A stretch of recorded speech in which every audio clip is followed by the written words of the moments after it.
Myślę, że bez tej formacji nie wyjechałabym na pewno.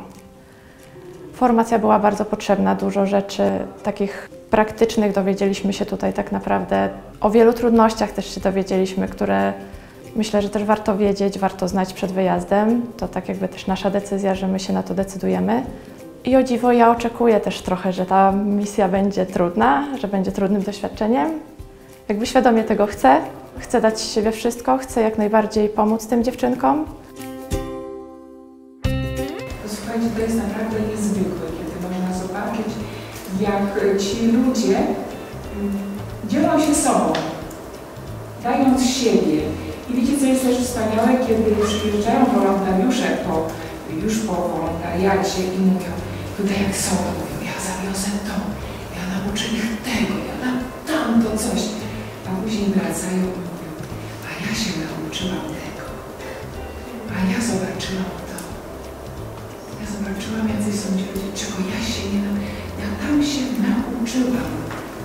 nauczyłam. I to jest piękne.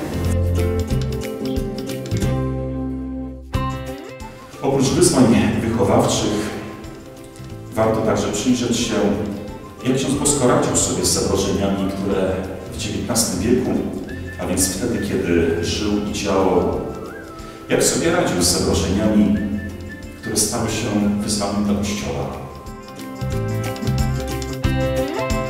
Po rocznej formacji w Salezjańskim Ośrodku Misyjnym wyjeżdżam dzisiaj na misję do Boliwii, do Santa Cruz. Na misji będę pracować w ośrodku dla dziewcząt.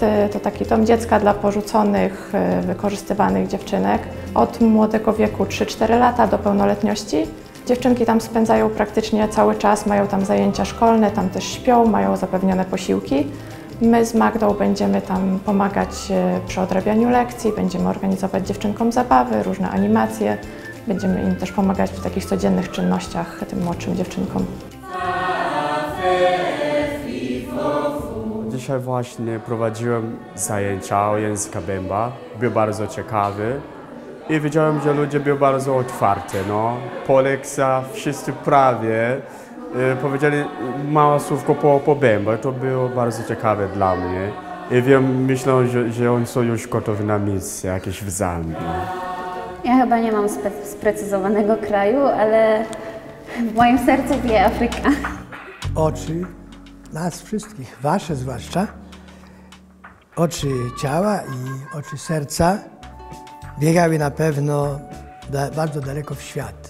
Najważniejsze to, żeby zachować w naszych ludziach, z którymi jesteśmy, zwłaszcza w młodych, po wioskach, te nadzieje. Żeby nie stracili nadziei, bo czasem wydaje się, że gdybym był na ich miejscu, to bym stracił nadzieję. Im się wydaje, że rodzic też troszczy się o siebie i koniec. I dlatego nie wysyła do szkoły, a gdy wyśle jakiś problem, przychodzi nauczyciel, żąda, żeby zapłacił, żeby przyniósł trochę grosza, bo też musi żyć, no to rodzica to siedzi w domu i koniec. I nie wysyłają, nie szukają tego sposobu, żeby kończył szkołę. Więc ja myślę, że to jest nadzieja, a potem, żeby ta nadzieja się wcielała. Kartki, każdy maluje, koloruje, jest bardzo rodzinna atmosfera, troszkę jak w przedszkolu. Pingwiny, powstają drzewa, słonie, baobaby. Różnorodność, tak jak na misjach. Wolontariuszom chciałabym powiedzieć, żeby zaufali przede wszystkim, bo to jest myślę, że najtrudniejsze, żeby też czasami zaakceptować trudne przewroty losu, bo nie wszystko układa się czasami tak, jak chcemy. Warto zaufać Panu Bogu, warto godzić się na Jego propozycje, Jego decyzje, Jego plan dla nas, bo ma dla nas plan i cokolwiek by się nie działo, to będzie dobrze, bo to jest Jego plan. Wrócę w październiku, tak, wrócę. Myślę, że nie ma się czego bać. Ja się bardzo stresowałam, a jest tak na spokojnie i rodzinnie i ciepło. Tak, 72, bez przyznawania. I kolana pozwalają jeszcze jeździć na rowerze. Kolana, oczywiście, że tak.